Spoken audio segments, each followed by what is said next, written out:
الرحيم إن الله وملائكته يصلون على النبي يا أيها الذين آمنوا صلوا عليه وسلموا تسليما সবাই দুরূদ ইব্রাহিম পড়েন اللهم صل على محمد وعلى آل محمد كما صليت على إبراهيم وعلى آل إبراهيم إنك حميد مجيد اللهم بارك على محمد وعلى آل محمد كما باركت على إبراهيم وعلى آل إبراهيم إنك حميد مجيد ربي زدني علما ربي زدني علما رب اشرح لي صدري ويسر لي أمري واحلل عقدة من لساني يفقه قولي سبحانك لا علم لنا إلا ما علمتنا إنك أنت العليم الحكيم صدق الله العظيم القرآن পথ এই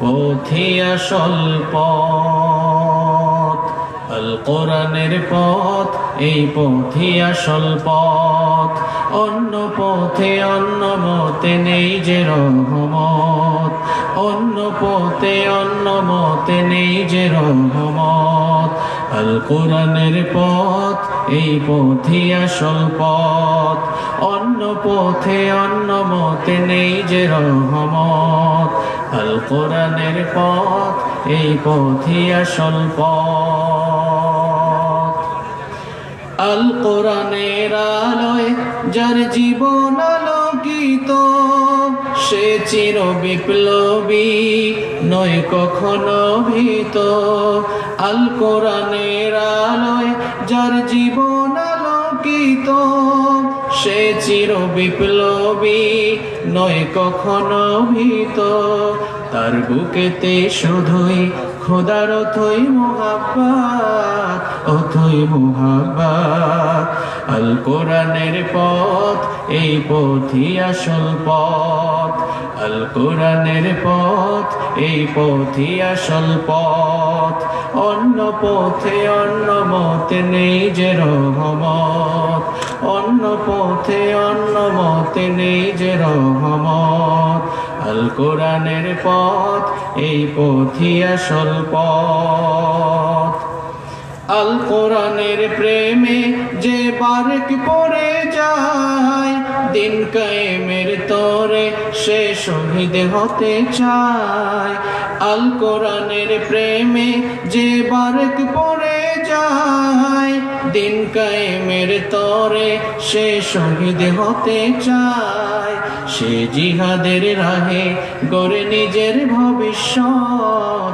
নিজের ভবিষ্যৎ আল কোরআনের পথ এই পথই আসল পথ আল কোরআনের পথ এই পথই আসল পথ অন্য পথে অন্য মতে নেই যে রহমত অন্য পথে অন্য মতে নেই যে রহমত আল কোরআনের পথ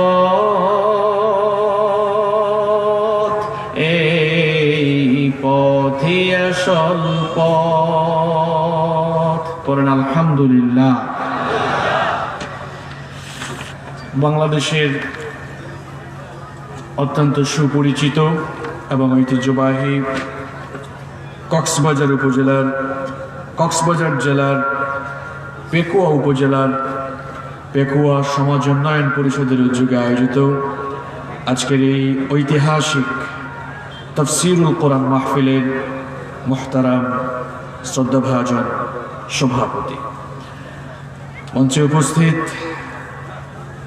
অত্র এলাকার সম্মানিত এবং বিশিষ্ট ব্যক্তিবর্গ, উপস্থিত বিভিন্ন রাজনৈতিক দলের সম্মানিত নেতৃবৃন্দ, সামাজিক নেতৃবৃন্দ, উপস্থিত সম্মানিত উলামায়ে কেরাম, আমার সামনে বসা অত্র এলাকার পার্শ্ববর্তী এবং দূরদূরান্ত থেকে আগত আল্লাহর দ্বীন প্রেমী, কোরআন প্রেমী সর্বস্তরের তাওহীদি জনতা, যুগে যুগে আল্লাহর জমিনে আল্লাহর দ্বীনকে প্রতিষ্ঠার জন্য যারা সবচাইতে বেশি অগ্রণী ভূমিকা পালন করেছেন, আমার সম্মানিত যুবক এবং তরুণ ভাইয়েরা, স্কুল, কলেজ, ইউনিভার্সিটি এবং বিভিন্ন মাদ্রাসা পড়ুয়া আমার প্রাণ প্রিয় মেধাবী ছাত্র ভাইয়েরা, ঘরে বসে পর্দার অন্তরায় থেকে যারা শুনছেন, শ্রদ্ধেয়া সম্মানিতা মা এবং বোনেরা, উপস্থিত ইসলাম প্রিয়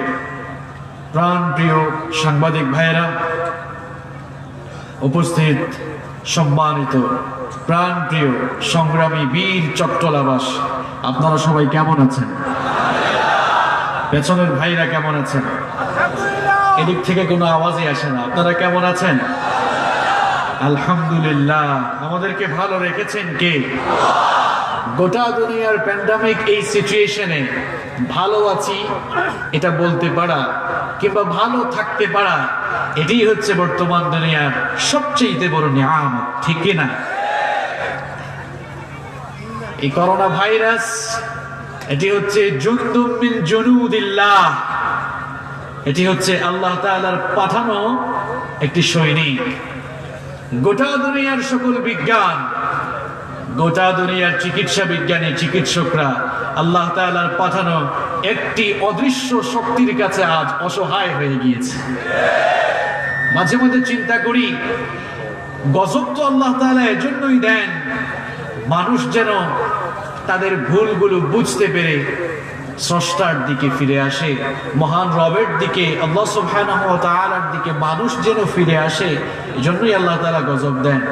কিন্তু কিছু মানুষ খারাপ হতে হতে এত খারাপ হয়েছে, আল্লাহ তাআলার পাঠানো গজব দেখেও সে হেদায়াত নিতে চায় না।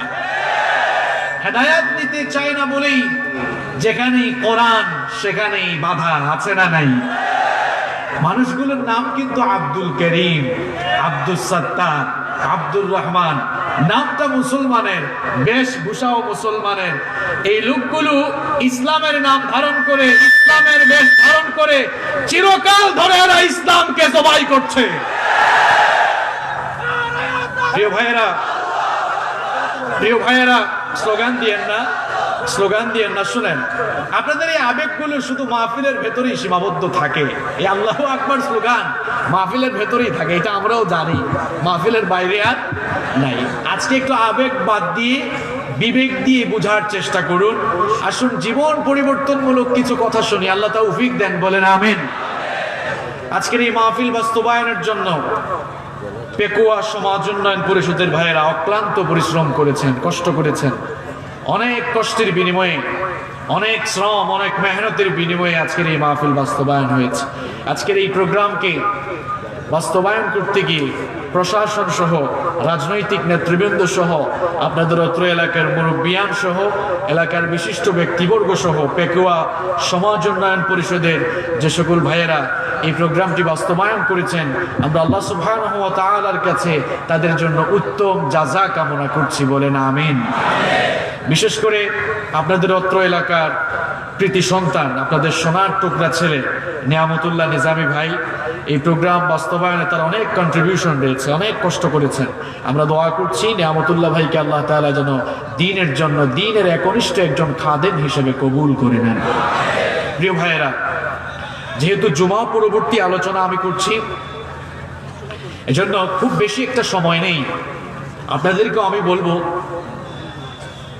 যে পারস্পরিক কোনো কথাবার্তা না বলে, অপ্রাসঙ্গিক, অহেতুক, অপ্রয়োজনীয় কথাবার্তা না বলে, অনর্থক কোনো আচরণ না করে আমরা যেন সুন্দরভাবে কিছু সময় আল্লাহর কোরআন থেকে কথা শুনতে পারি। এজন্য চমৎকার একটি এনভায়রনমেন্ট, চমৎকার একটি পরিবেশ আপনাদেরকে সৃষ্টি করতে হবে। আমরা বসেছি আল্লাহ তাআলার কিতাব থেকে আলোচনা শোনার জন্য।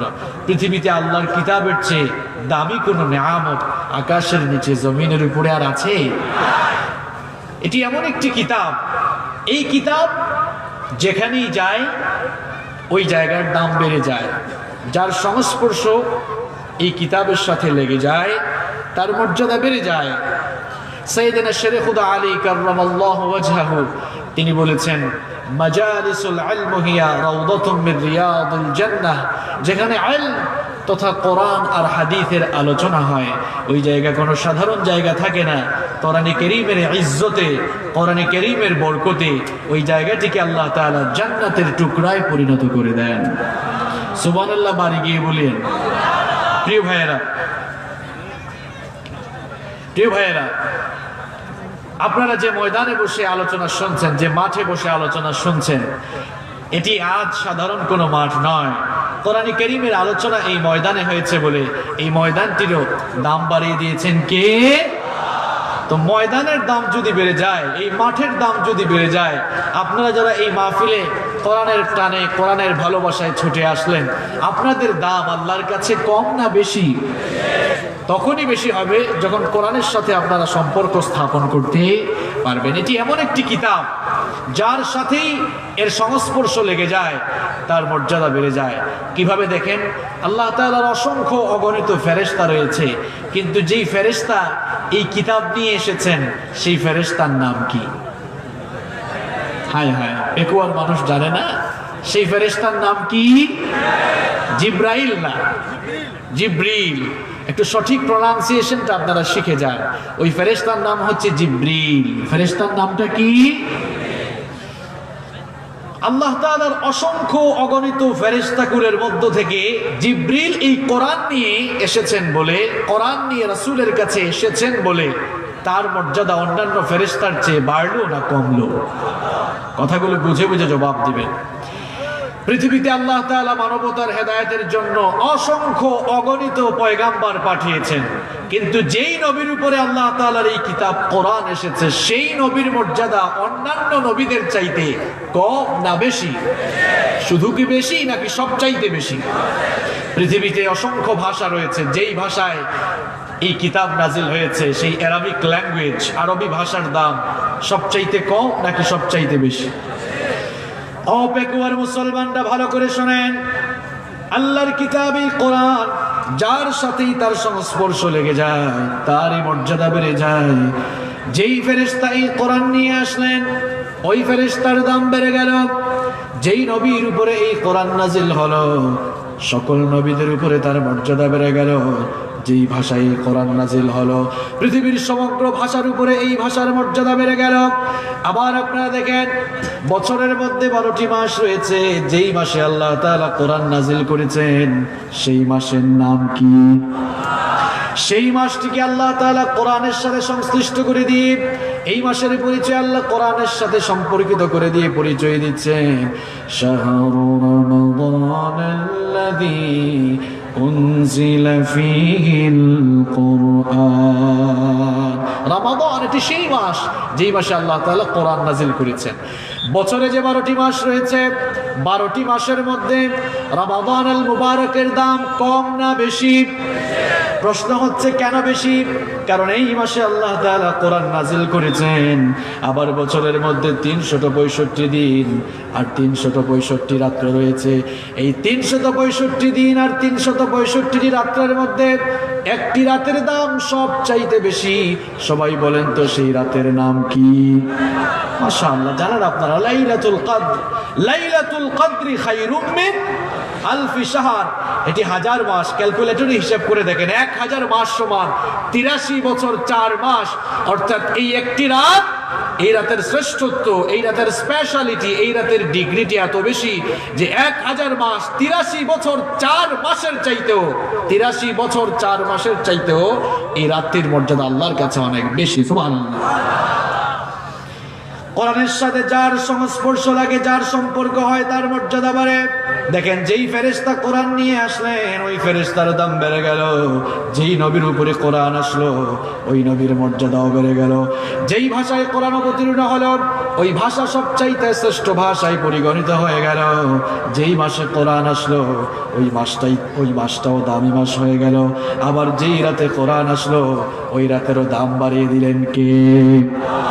দেখেন, কাঠ দিয়ে ফার্নিচার বানানো হয়, সোফা বানানো হয়, কাঠ দিয়ে আসবাবপত্র বানানো হয়। কাঠের সাথে ফার্নিচারের সাথে মানুষের পা লাগে। কেউ কি কখনো সম্মান বা ভক্তি করে সেগুলোকে চুমু খেয়েছে বা সালাম করেছে? কেউ করে না। কিন্তু কাঠের 2টা টুকরা দিয়ে যখন রেহাল বানানো হয়, আপনাদের কক্সবাজার এলাকায় আপনারা রেহালকে কি বলেন? হ্যাঁ, রেহাল বলেন না? এই রেহাল হাত থেকে পড়ে গেলে কিংবা মানুষের পা লাগলে ওই রেহালটিকে মানুষ ভক্তি করে কি করে না? এটা কি আসলে রেহালকে করে নাকি কোরআন লাগার কারণে করে? শুধুমাত্র কোরআন লাগার কারণে করে। আপনারা গার্মেন্টস ফ্যাক্টরিতে কিংবা শপিং মলে গেলে দেখবেন অনেক কাপড়ের দোকান আছে, কাপড়ের সাথে মানুষের পা লাগে। আপনাদের পেকুয়া, সাতকানিয়া, লোহাগাড়া এইসব অঞ্চলের মানুষ তো ব্যবসায়ী বেশি, তাই না?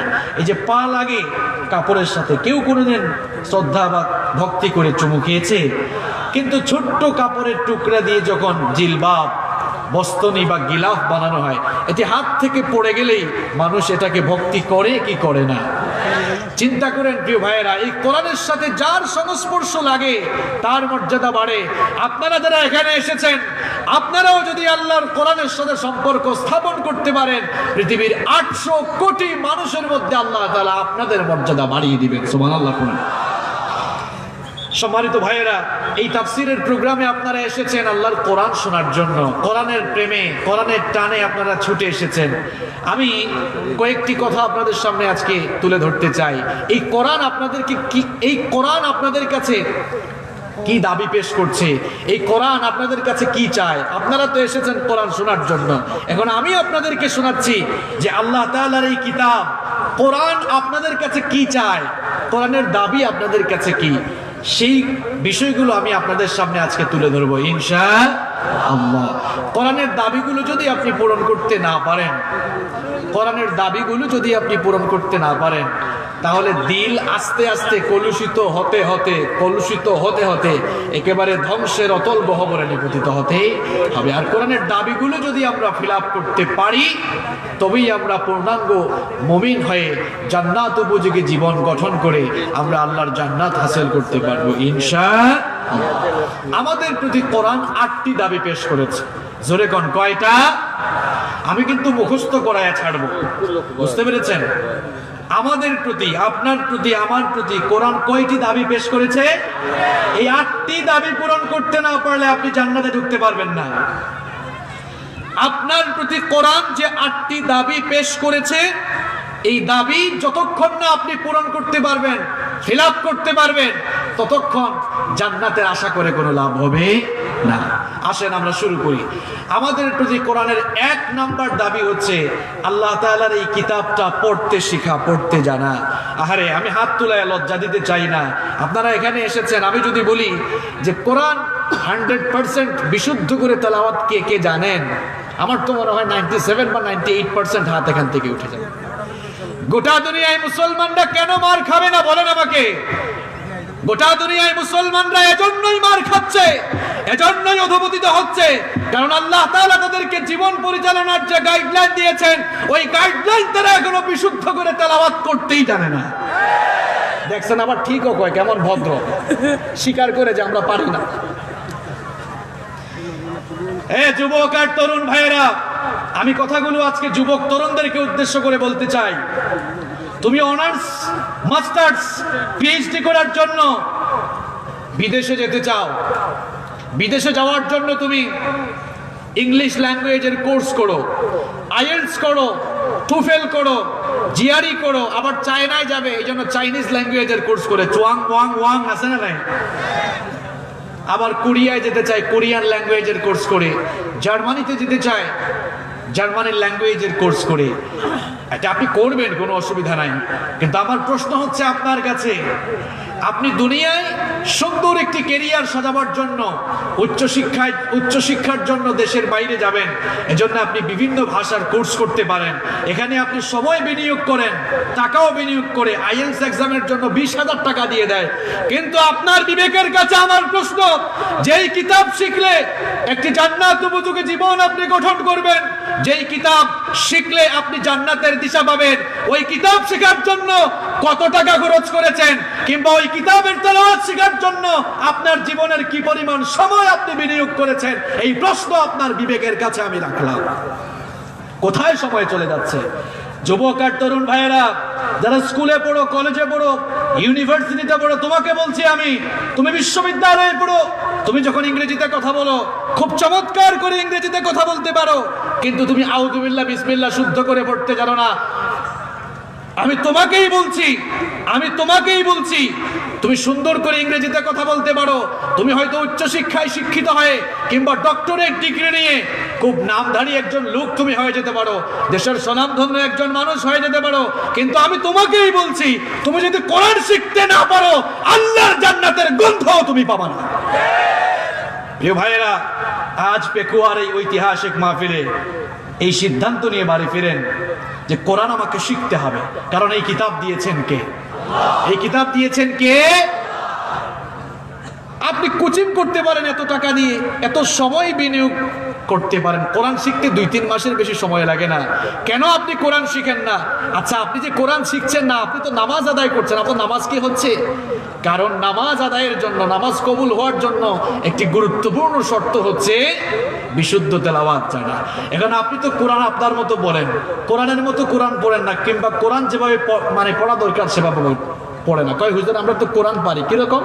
কয় আলাম তারা কাইফা ফাআলা রাব্বুকা, এরকম পড়ে, মানে তার মতো যেখানে মন চায় সেখানে টান দেয়। এই আপনার মতো এরকম কোরআন পড়লে কোরআন হবে? কথা কর না কেন? হবে? এটা কোন জাতের পড়া আপনি পড়েন? আপনি তো এখনো বিশুদ্ধ করে তেলাওয়াত শিখলেন না। কি জবাব দিবেন আল্লাহর কাছে? বয়স তো 20 বছর হয়ে গেল, 25 বছর হয়ে গেল, 30 বছর হয়ে গেল, দাড়ি পেকে গেল, চুল পেকে গেল, কখন আর কোরআন শিখবেন? এই কোরআন শেখা মুসলমানদের জন্য নফল, তাই না?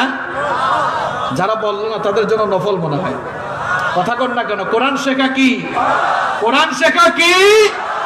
আপনি তো কোরআনই শিখলেন না। কোন শয়তানের সঙ্গে বসবাস আপনার?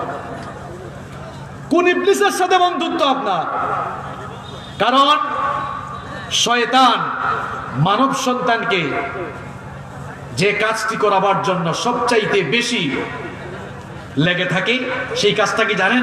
শয়তান কখনো মানব সন্তানকে, একটা আদম সন্তানকে, মুমিনকে কখনো কোরআনের কাছে যেতে দেয় না, কোরআন শিখতে দেয় না। কারণ কোরআন শিখে ফেললেই তো সে শয়তানকে চিনে ফেলবে, আল্লাহ চিনে ফেলবে। এজন্য ধোঁকা দিয়ে দিয়ে যদি আপনাকে কোরআন থেকে দূরে রাখতে পারে, শয়তানের লাভ আছে না নাই? কথা বলেন, আছে না নাই? আল্লাহ রাব্বুল আলামিন কোরআনে কারীমের 73 নম্বর সূরা সূরাতুল মুজাম্মিলের 4 নম্বর আয়াতে বড় সুন্দর করে বললেন, ওয়ারাত্তিলিল কুরআনা তারতিলা।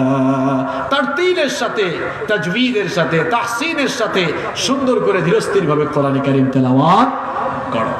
আল্লাহ তাআলা বললেন, এই কোরআনটা তেলাওয়াত করো, কোরআনের তেলাওয়াত শিখো। কিন্তু আপনি কোরআন শিখছেন না, আশা করে বসে আছেন কিয়ামতের দিন রাসূলের কাছ থেকে সুপারিশ পাবেন। আহারে কপাল পোড়া মুসলমান, অভাগা দুর্ভাগা মুসলমান, ভালো করে শুনেন। আল্লাহর যে সকল বান্দারা কোরআন শিখলো না, কোরআন পড়লো না, স্বয়ং বিশ্বনবী মুহাম্মদুর রাসূলুল্লাহ পড়েন সাল্লাল্লাহু আলাইহি ওয়াসাল্লাম, কিয়ামতের দিন ওই মানুষগুলোর বিরুদ্ধে দাঁড়িয়ে যাবেন। কোরআনে কারীমের 25 নম্বর সূরা সূরাতুল ফুরকানের 30 নম্বর আয়াতে আল্লাহ তাআলা বলছেন, ওয়াকালার রাসূলু ইয়া রাব্বি ইন্না কওমি ইত্তাখাযু হাযাল কুরআনা মাহজুরা। পেকুয়ার ভাইয়েরা, আমার ব্যক্তিগত একটা ফিলিংস আপনাদের সাথে শেয়ার করি। আল্লাহর কসম, এই আয়াতটি যেদিন আমি পড়েছিলাম সেদিন রাত আমি ঘুমাতে পারি নাই। কি ভয়ঙ্কর কথা! এটা যদি আপনি বুঝে থাকেন, আল্লাহর কসম, যতক্ষণ না আপনি কোরআন শিখবেন আপনি পাগল হয়ে যাবেন। কি ভয়ঙ্কর কথা! আল্লাহ তাআলা বলছেন কিয়ামতের দিন রাসূল কিছু লোকদের বিরুদ্ধে দাঁড়িয়ে বলবেন, ইন্না কওমি ইত্তাখাযু হাদাল কুরআন মাহজুরা।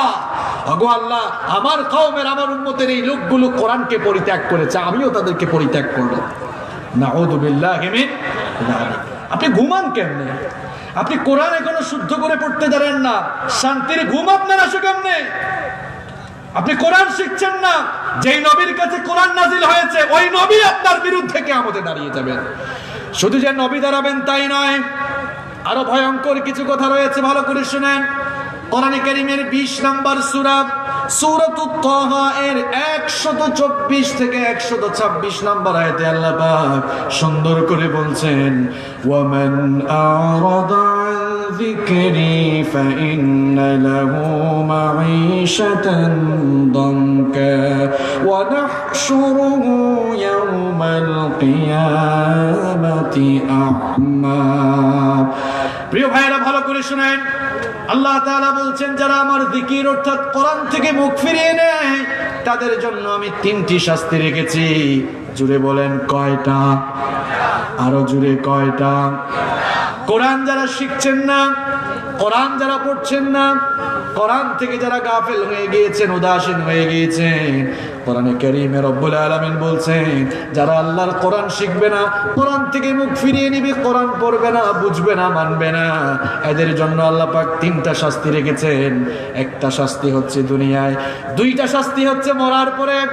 1 নম্বর শাস্তি হচ্ছে ফাইন্না লাহু মাঈশাতান দানকা।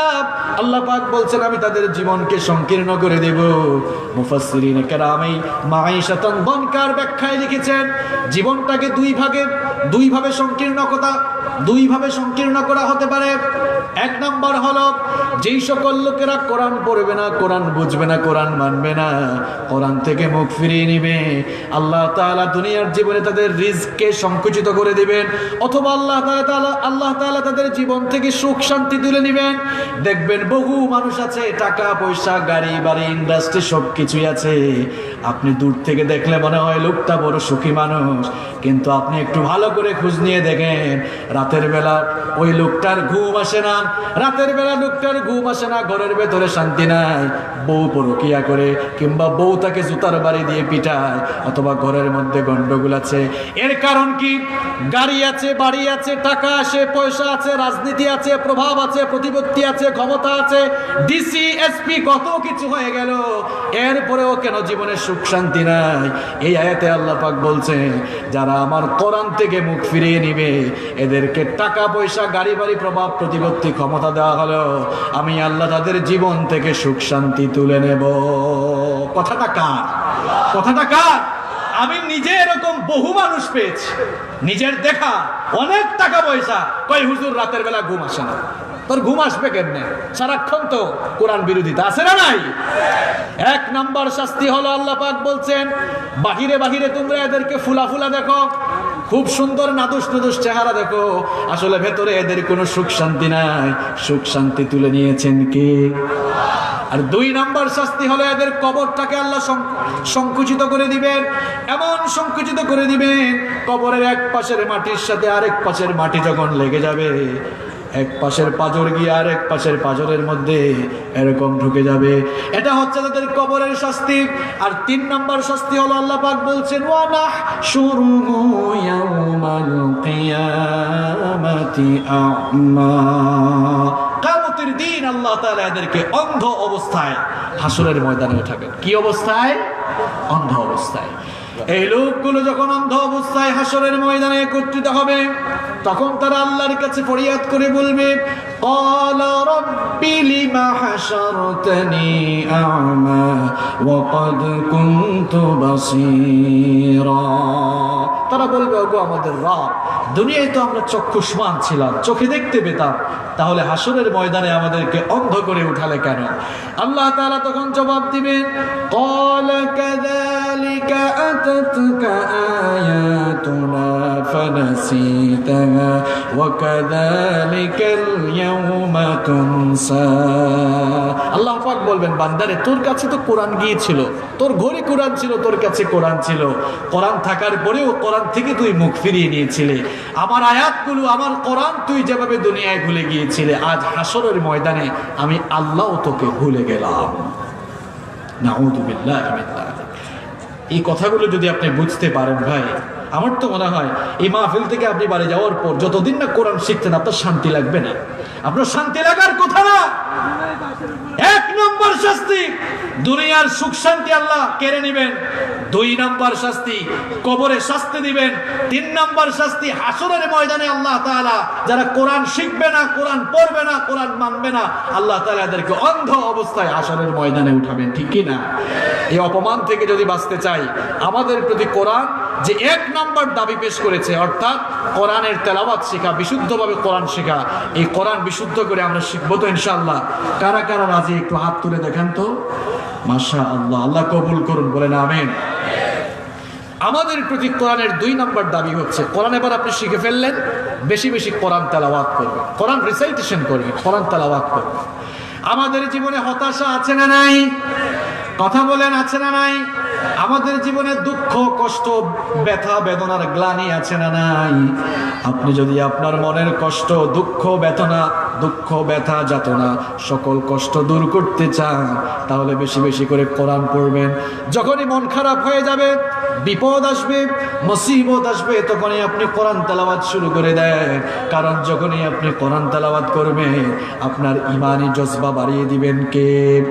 আল্লাহ রাব্বুল আলামিন কোরআনে কারীমের ৮ নম্বর সূরা, সূরাতুল আনফালের ২ নম্বর আয়াতে বলছেন, ইন্নামাল মুমিনুনা আল্লাযীনা ইযা যুকিরাল্লাহু ওয়াজিলাত কুলুবুহুম ওয়া ইযা তুলিয়াত আলাইহিম আয়াতুহু যাদাতুহুম ঈমানা ওয়া আলা রাব্বিহিম ইয়াতাওয়াক্কালুন। আল্লাহ পাক বলেন, নিশ্চয়ই মুমিন তো তারা যাদের সামনে আল্লাহর নাম স্মরণ করা হলে তাদের কলিজাটা ভীত হয়ে যায়, কলিজা কেঁপে উঠে, অন্তর কেঁপে উঠে। আর মুমিন তো তারাই যাদের সামনে আল্লাহর আয়াতগুলো তেলাওয়াত হলে পরে তাদের ঈমান আরো বেড়ে যায়। আপনি কোরআন যত বেশি তেলাওয়াত করবেন, আপনার মনের দুঃখ, বেদনা, যাতনা, কষ্ট, গ্লানি সব কিছু দূর করে দিবেন কে? বেশি বেশি কোরআন তেলাওয়াত করবেন। আমার যুবক আর তরুণ ভাইদেরকে আমি কথাগুলো একটু বেশি গুরুত্ব দিয়ে বলছি। যুবক আর তরুণ ভাইয়েরা, তোমরা যখন সকালবেলা ঘুম থেকে উঠে তোমাদের পড়াশোনা শুরু করো, ফজরের নামাজ শেষ করে আগে কোরআন পড়ো। কারণ কোরআন পড়ে যদি দিনটা শুরু করতে পারো, ওই দিনের সকল কাজে বরকত দিবেন কে?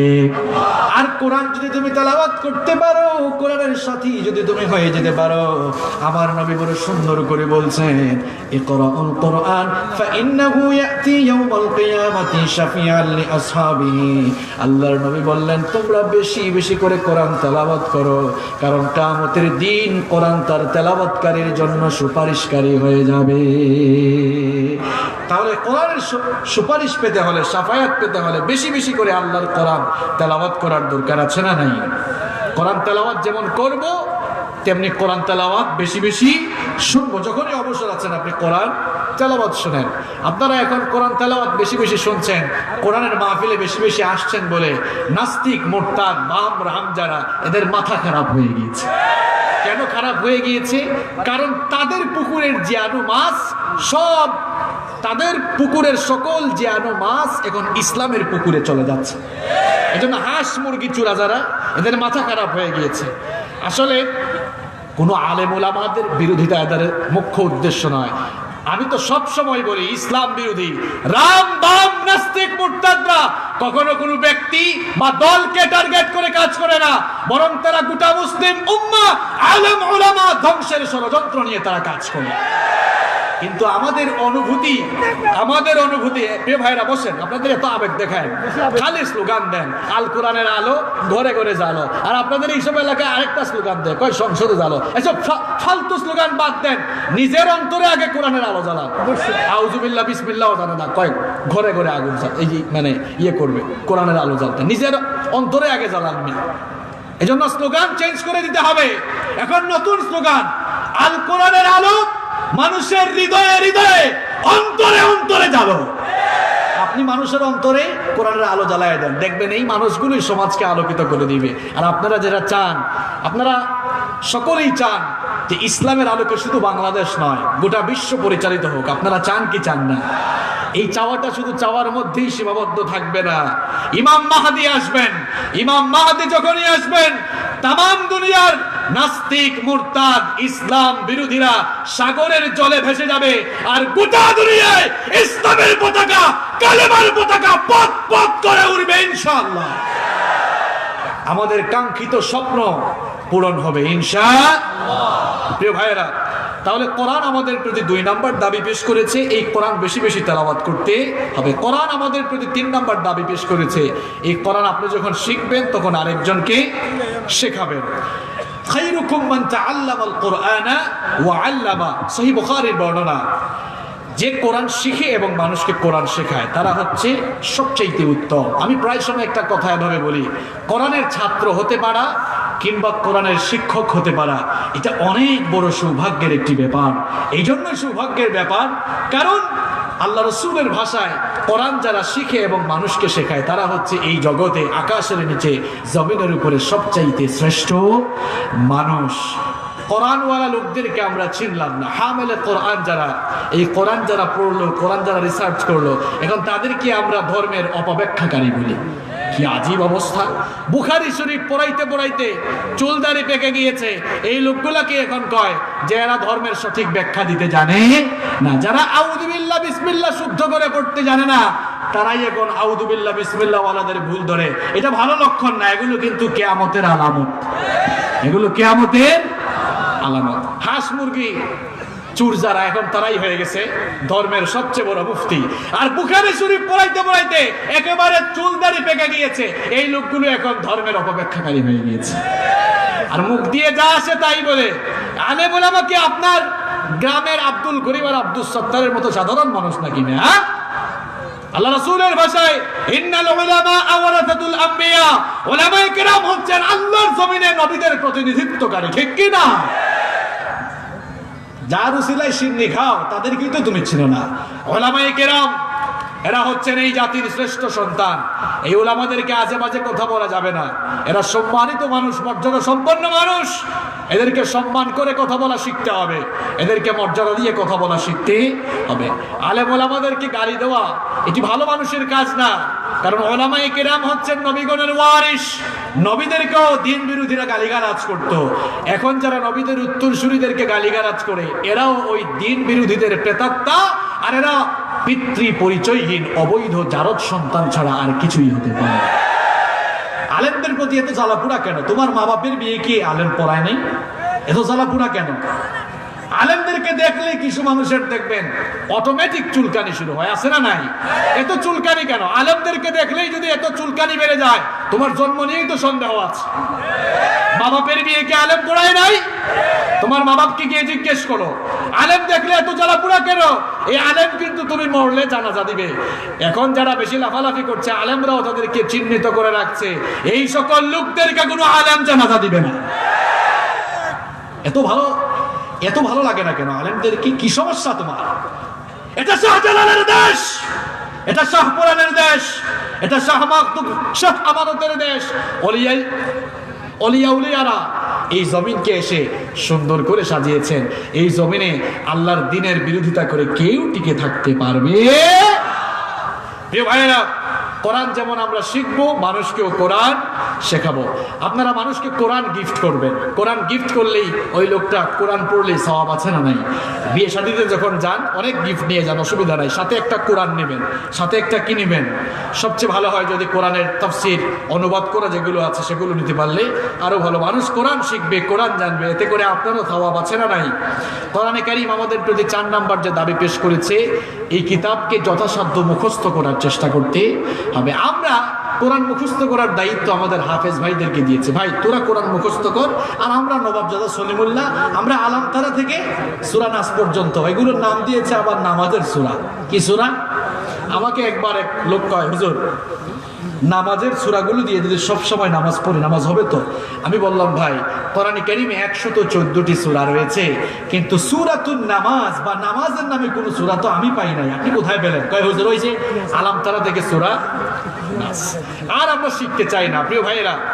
আরবিয়ান কান্ট্রিগুলোতে গেলে দেখবেন, আমি 2018 সালে জেদ্দা থেকে মক্কায় আসতেছিলাম, তো এক ড্রাইভার, ইয়ামেনি ড্রাইভার, খুব সুন্দর করে কোরআন তেলাওয়াত করছে। আমি তাকে জিজ্ঞেস করলাম, হাল আনতা হাফিজুল কোরআন, আপনি কি হাফেজে কোরআন? বললো না, আমি হাফেজে কোরআন নই। জিজ্ঞেস করলাম, হাফেজে কোরআন না হলে এত সুন্দর করে কোরআন মাঝখান থেকে কিভাবে তেলাওয়াত করছে? আমাকে বলে যে আমি তো কোরআন পুরোটা মুখস্থ করি নাই, কিন্তু যতটুকু পেরেছি মোটামুটি কোরআনের অর্ধেক আমি মুখস্থ করে ফেলেছি। সুবহানাল্লাহ পড়ে। আপনারা কোরআন শেখেন না কেন? কোরআন মুখস্থ করেন না কেন? আরবিয়ান কান্ট্রিগুলিতে পার্ট টাইম হাফেজ অনেকে আছে। পার্ট টাইম হাফেজ মানে হচ্ছে যে যতটুকু পারে ততটুকু মুখস্থ করে। আমাদের দেশে হাফেজিতে গিয়ে একটা ছেলে যদি হাফেজি শেষ করতে না পারে, আমি জানি না আপনাদের এলাকায় কি বলে, আমার হোম ডিস্ট্রিক্ট তো সিলেটে, তো সিলেটি ভাষায় একটা কথা বলে, ফাটা হাবিজ চাপ। হাফেজ সাহেবকে বলে আর কি হাবিজ চাপ, শর্ট করে বলে সিলেটি মাত। বুঝেননি আপনারা? বুঝি। হ্যাঁ, এই যে আমাদের নিয়ামতুল্লাহ ভাই তো সিলেটে যায়, যারা হাফেজি শেষ করতে পারে না বলে ইগু ফাটা হাবিজ চাপ, ইগু ফাটি গেছে, ইগু কিতা হয়ে গেছে, ইগু ফাটি গেছে। এরকম ট্রল করা যাবে না। যে যতটুকু করেছে আলহামদুলিল্লাহ পড়ার দরকার আছে না নাই? তা আমরাও কোরআন মুখস্থ করবো। সময় যেহেতু শর্ট, আমি সংক্ষেপে বলে যাচ্ছি। আমাদের প্রতি কোরআনের 5 নম্বর দাবি হচ্ছে আল্লাহর দেওয়া এই কিতাবকে বোঝার চেষ্টা করতে হবে। যুবক আর তরুণ ভাইয়েরা, এই মুহূর্তে যদি ইউনাইটেড স্টেট অফ আমেরিকা থেকে আপনার জন্য কোনো ইউনিভার্সিটি থেকে একটা অফার লেটার আসে, যদি সেটা এমন কোনো ল্যাঙ্গুয়েজে থাকে যে আপনি বুঝতেছেন না, আপনি না বুঝলেও এটা নিয়ে যে বুঝে তার কাছে দৌড়াবেন কি না? দৌড়াবেন। কেন? গুরুত্বপূর্ণ একটা চিঠি এসেছে আপনার কাছে।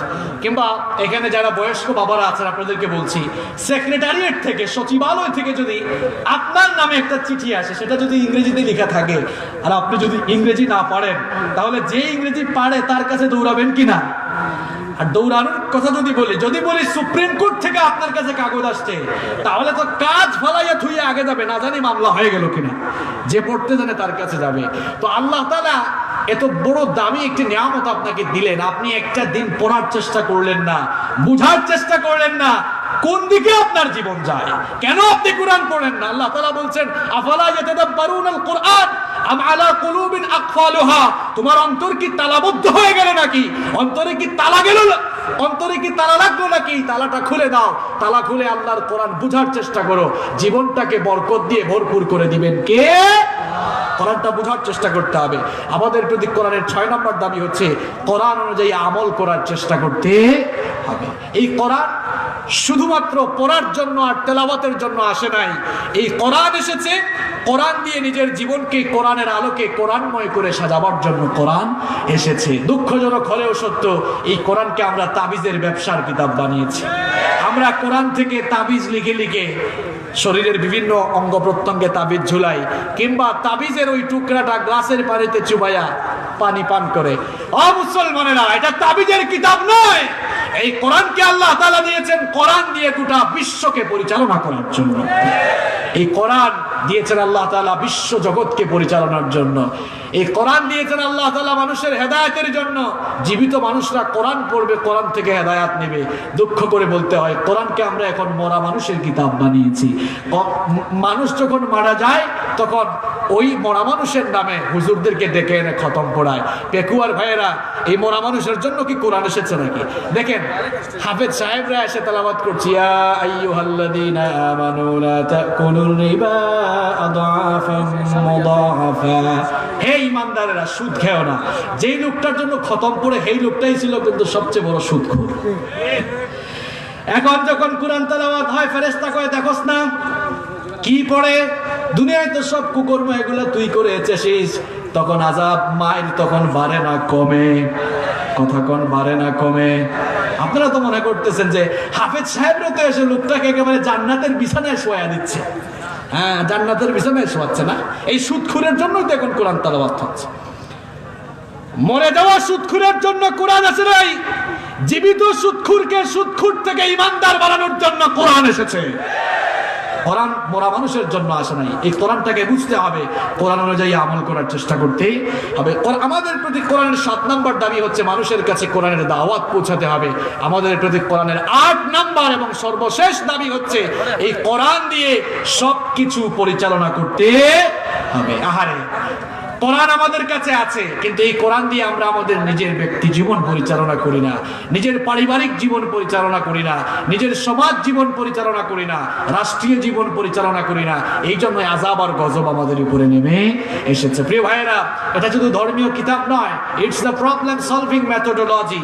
এই কোরআনে কারীম হচ্ছে সকল সমস্যার সমাধানকারী একটি গ্রন্থ। সকল সমস্যার সমাধান দিতে পারে, সবাই বলেন, সকল সমস্যার সমাধান দিতে পারে।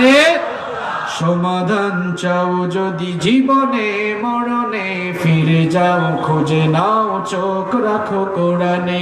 সমাধান চাও যদি জীবনে মরণে, ফিরে যাও খুঁজে নাও চোখ রাখো কোরআনে। If you want a solution in here and hereafter, go back, have a look on the holy Quran. সমাধান চাও যদি জীবনে মরণে, ফিরে যাও খুঁজে নাও চোখ রাখো কোরআনে।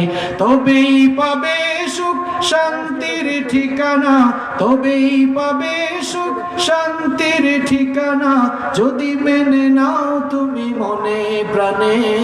সমাধান, সমাধান চাও যদি জীবনে মরণে, ফিরে যাও খুঁজে নাও চোখ রাখো কোরআনে। If you want a solution in here and hereafter, go back, have a look on the holy Quran. এ যে চির অম্লান চির মুক্তির ডাক, এ যে মহাবাণী খোদাই কালামে পাক। এ যে চির অম্লান চির মুক্তির ডাক, এ যে মহাবাণী খোদাই কালামে পাক। এই দুনিয়া আর সেই দুনিয়া, এই দুনিয়া আর সেই দুনিয়া, শান্তি পাবে তুমি দু জাহানে। সমাধান, সমাধান চাও যদি জীবনে মরণে, ফিরে যাও খুঁজে নাও চোখ রাখো কোরআনে। If you want a solution in here and hereafter, go back, have a look on the holy Quran. সমাধান চাও যদি জীবনে মরণে, ফিরে যাও খুঁজে নাও চোখ রাখো কোরআনে। এ বাণী সকলের নয় শুধু মুমিনের, যারাই চলবে মেনে ফল পাবে কোরআনের। এ বাণী সকলের নয় শুধু মুমিনের, যারাই চলবে মেনে ফল পাবে কোরআনের। ঘরে বলো কিংবা রাষ্ট্রে বলো, ঘরে বলো কিংবা রাষ্ট্রে বলো, অশান্তি দূর করে শান্তি আনে। সমাধান, সমাধান চাও যদি জীবনে মরণে, ফিরে যাও খুঁজে নাও চোখ রাখো কোরআনে। If you want a solution in here and hereafter, go back, have a look on the holy Quran. সমাধান চাও যদি জীবনে মরণে, ফিরে যাও খুঁজে নাও চোখ রাখো কোরআনে। If you want a solution in here and hereafter, go back, have a look on the holy Quran. ঠিক কি না? এই কোরআন ছাড়া সমাধান পাওয়া যাবে। কোরআন নিজের ব্যক্তি জীবনে যেমন থাকবে, নিজের পারিবারিক জীবনে, সমাজ জীবনে, রাষ্ট্রীয় জীবনেও কোরআন থাকার দরকার আছে না নাই? এই কোরআনে কারীমের ভেতরে সব কিছু আছে না নাই? আল্লাহ রাব্বুল আলামিন বলছেন, وَنَزَّلْنَا عَلَيْكَ الْكِتَابَ تِبْيَانًا لِكُلِّ شَيْءٍ وَهُدًى وَرَحْمَةً وَبُشْرَى لِلْمُسْلِمِينَ। এমন একটি কিতাব আপনার উপরে অবতীর্ণ হয়েছে যেখানে কোনো কিছু আমি বাদ দেই নাই। মা ফাররাতনা ফিল কিতাবি মিন শাই, কিছুই বাদ দেওয়া হয় নাই। এই কিতাবের ভেতরে মানুষের ব্যক্তি জীবন, পারিবারিক জীবন, সমাজ জীবন, রাষ্ট্রীয় জীবন, আন্তর্জাতিক জীবন, সব কিছুর সমাধান দিয়েছেন কে? এই কোরআন দিয়ে যখন সমাজ রাষ্ট্র চলে, তখন দায়িত্বশীল যারা থাকেন, জনপ্রতিনিধি যারা থাকেন তাদের ভেতরে দায়িত্বানুভূতি জাগ্রত হয়, জবাবদিহিমূলক অনুভূতি জাগ্রত হয়। কিরকম জবাবদিহিমূলক অনুভূতি জাগ্রত হয় শুনেন। চমৎকার একটি ঘটনা বলে আমরা আজকে শেষ করতে চাই। যেখানে কোরআনের শাসন আছে সেখানে ইনসাফ আছে না নাই? দেখেন কোরআনওয়ালা শাসনের ইনসাফের নমুনা কেমন। সাইয়েদনা ওমর ইবনুল খাত্তাব রাদিয়াল্লাহু আনহু তিনি যখন খলিফা, তিনি যখন আমিরুল মুমিনিন, আমার ভাইরা ওমর ইবনুল খাত্তাব রাদিয়াল্লাহু আনহুর মর্যাদা কেমন ভালো করে বুঝেন। আমার নবী বলেছেন লা নাবিয়্যা ওয়ালা রাসূলা মিন বাদি, আমার পরে কোনো নবী নাই, আমার পরে কোনো রাসূলও নাই। লাউ কানা নাবিয়্যাম মিন বাদি লাকানা উমর, আমার পরে কেউ যদি নবী হতো, আমার পরে কেউ যদি নবী হওয়ার যোগ্যতা রাখতো, তাহলে আমার ওমর আমার পরে নবী হয়ে যেত। সুবহানাল্লাহ। সেই ওমর যখন অর্ধ পৃথিবীর শাসন করতাম, আমিরুল মুমিনিন সাইয়েদনা ওমর ইবনুল খাত্তাব রাদিয়াল্লাহু আনহু ঘরের মধ্যে বসে রাষ্ট্রীয় কাজ করছেন। এমন সময় তার কিছু আত্মীয়-স্বজন তার সাথে দেখা করার জন্য আসলেন। দরজায় এসে নক করলেন। ওমর ইবনুল খাত্তাবের কাছে আসার জন্য, ঘরের ভেতরে ঢোকার জন্য অনুমতি চাইলেন। ওমর ইবনুল খাত্তাব রাদিয়াল্লাহু আনহু তখন বললেন, একটু দাঁড়াও, অপেক্ষা করো। তারা দরজায় অপেক্ষা করল।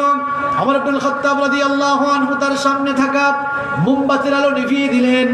প্রজ্বলিত মোমবাতি তিনি ফু দিয়ে নিভিয়ে দিলেন। এরপরে আবার নতুন কয়েকটা মোমবাতি জ্বালালেন। এরপরে তাদেরকে বললেন, এবার ভেতরে আসতে পারো।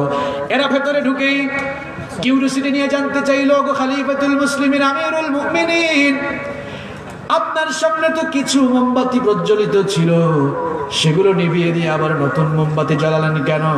সাইয়েদনা ওমর ইবনুল খাত্তাব রাদিয়াল্লাহু আনহু তখন বললেন, তোমরা তো আমার আত্মীয়-স্বজন, আমার কাছে মনে হয় ব্যক্তিগত কাজে এসেছো। তোমরা আসার আগ পর্যন্ত আমি রাষ্ট্রের টাকায় কেনা মোমবাতি দিয়ে রাষ্ট্রের কাজ করছিলাম। তোমাদেরকে এই জন্যই অপেক্ষা করতে বললাম।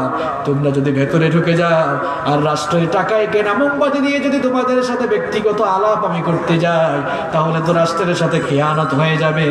এই খেয়ানত যেন না হয়, সেই জন্য রাষ্ট্রের টাকায় কেনা মোমবাতির আগুন নিভিয়ে দিয়ে নিজের টাকায় কেনা মোমবাতির আগুন জ্বালিয়ে তোমাদের সাথে আমি কথা বলছি। সুবহানাল্লাহ। কোরআনওয়ালা শাসকদের মধ্যে জবাবদিহিতার অনুভূতি থাকে, আর যেখানেই জবাবদিহিতার অনুভূতি থাকে সেখানেই জনগণের উপরে ইনসাফ থাকে। এই জন্য কোরআন সব জায়গায় থাকতে হলে এই 8 নম্বর যে দাবি বললাম, যে কোরআন অনুযায়ী সবকিছু পরিচালনা করা। আমাদের বাংলাদেশের সমস্যা কোন জায়গায়? আজ পেকুয়ার মাহফিলে বলে দিয়ে যায়। প্রিয় ভাইরা, এত আবেগ কেন আপনাদের ভিতরে বলেন তো আমাকে? কোরআন যে 8টা দাবি পেশ করেছে, আপনারা 1, 2, 3, 4, 5, 6, 7 বাদ দিয়ে একবারেই 8 নম্বরটা নিয়ে ফেলতে চান। কথা বুঝতে পেরেছেন আমার? আমি আবারও বলছি, কথাটা রিপিট করে যাই। আমাদের দেশের মূল সমস্যা এই জায়গায়, আমরা আবেগ দেখাতে দেখাতে আমরা কোরআন আমাদের প্রতি যে 8টি দাবি পেশ করেছে, 1, 2, 3, 4, 5, 6, 7 বাদ দিয়ে একবারেই 8 নম্বরটা নিয়ে ফেলতে চাই।